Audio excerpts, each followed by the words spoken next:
Thank you, Ainsley. This year was filled with violent protests at campuses across the country. We've shown you some of the pictures. Mostly the protests to protest conservative speakers. But there is some news this morning. A new survey shows speech is actually gaining ground on campus. Free speech, that is.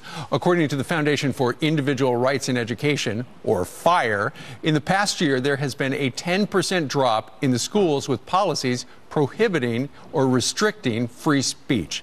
Here to react is Harvard student, she's a senior now, and campus reform correspondent Emily Hall. Emily, good morning to you. Thank you so much for having me. Okay, so it's a good news, bad news thing. The good news is campuses are less restrictive, but the bad news is there is still a lot that completely clamp down on free speech.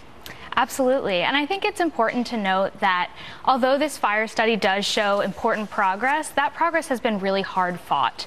And we've seen students, part of college Republicans and other groups at Berkeley, at Columbia, at Middlebury, at numerous schools, who have not backed down in the face of violence and restrictive speech codes and all kinds of restrictions on their First Amendment rights.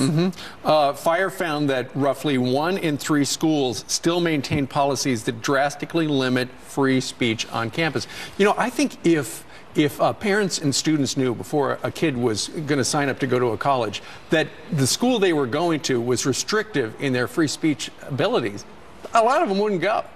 Absolutely, but I think that that's actually, you know, making things worse for students, is that you have all of these expectations that the schools are going to be so liberal, and it scares conservative students into not using their voices.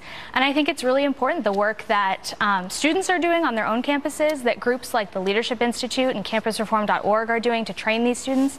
And then finally, we've seen Attorney General Jeff Sessions has recently committed the Justice Department to investigating violations of free speech. And a number of states have made provisions that have protected free speech in their own states, and more are introducing them. You know what? Let's go ahead and take a look at that graphic. Good segue there. Those states that have passed free speech legislation include Utah, Colorado, Tennessee, Virginia, and Arizona. It is being proposed in California, Texas, Louisiana, Georgia, North Carolina, Kentucky, Illinois, and Wisconsin.